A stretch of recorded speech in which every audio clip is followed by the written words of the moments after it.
Howdy, welcome to BanjoBenClark.com. I am your host, Banjo Ben, here on the website that teaches you how to play banjo, guitar, and mandolin. Last week we did a mandolin lesson for Red Wing, and over on Facebook on my Banjo Ben page, I heard from all my Gold Pick members saying, "We want banjo, we want banjo." Okay, well the best banjo version of Red Wing I'd ever heard was from my most influential teacher and my favorite banjo player, Mr. Alan Munde. So I shot him an email. He says, "Man, go ahead, teach my version." So those are two Alan Munde solos. They are a blast to play. Okay, I can't wait for you to learn them. If you're watching this on Facebook or YouTube, here in a moment, I'll ask you to come over to the website, BanjoBenClark.com. You can join as a Gold Pick member, have access to hundreds of lessons and tabs. For this particular lesson, it's an advanced lesson. We're going to learn everything that I just played in those two solos. Then I've got videos where I slow the whole thing down for you very slowly.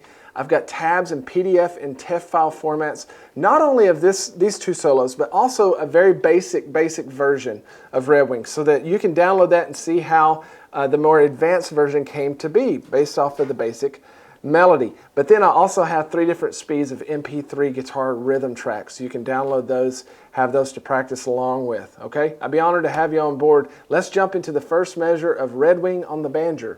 Now, as we look at the first line of tab there, you'll notice, as always, I have the right-hand finger markings beneath each one of the notes. So T would stand for thumb, 1 would stand for index, 2 would stand for middle.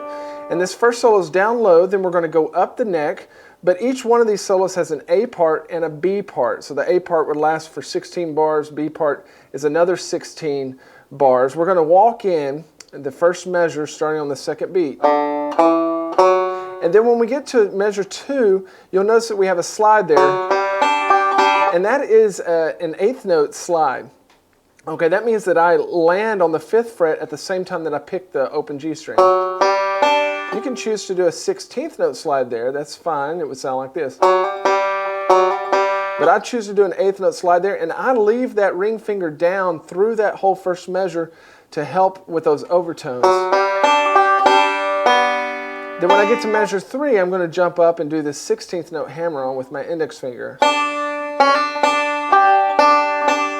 Another thing that I'll recommend just here off the bat, we don't want to play the whole thing loud. It's going to be easy to do that. We want to kind of back off so that we're able to accent the melody notes, and it's important to know where those melody notes are. That hammer on is one of them. Now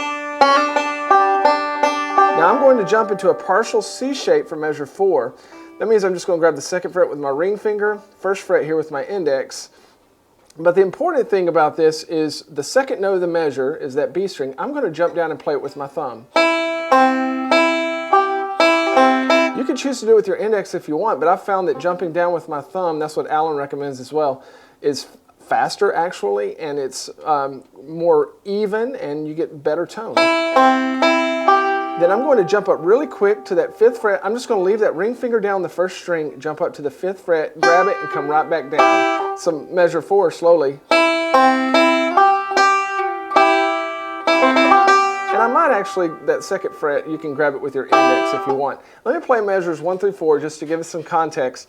And then keep in mind, here on the site, I have another video where I play the whole solo through much slower than this.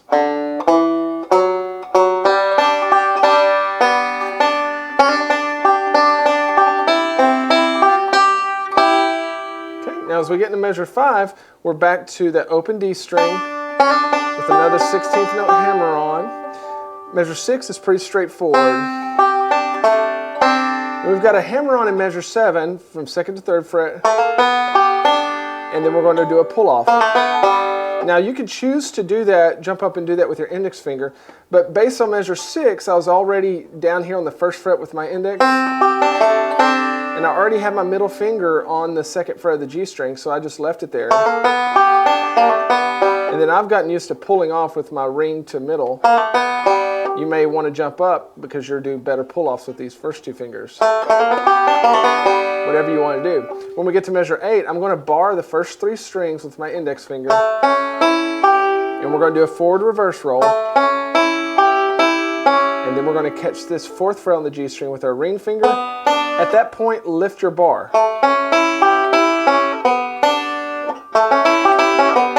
Measures 5 through 8.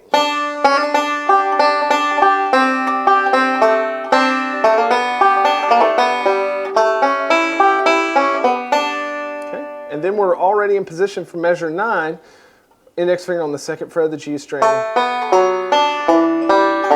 Just walking that down. And it's important to watch the bottom part of your hand here, not have it mute any of these strings. I kind of have to curl my hand around to keep from doing that. Then in measure 10, we're going to begin some repeating. Okay, so measures 10, 11, and 12 are exactly like 2, 3, and 4.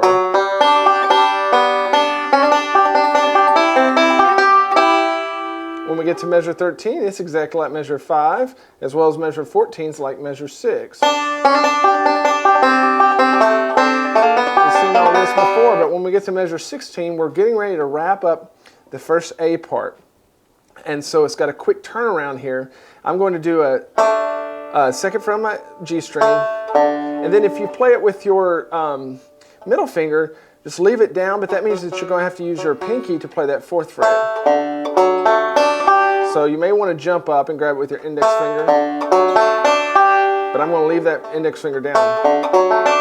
Now we get to measure 17.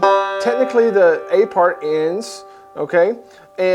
But walking into the B part is what Red Wing is kind of known for. It starts on that G note and walks chromatically down to the 7th tone. And so we're going to hit an open G string, then I'm going to jump up with my ring finger and pinch the 5th fret of the 1st string with the open 5th string. Then play the 4th fret and then pinch again with the 3rd fret. Then we're going to get ready to go into the B part. Let's check that out now.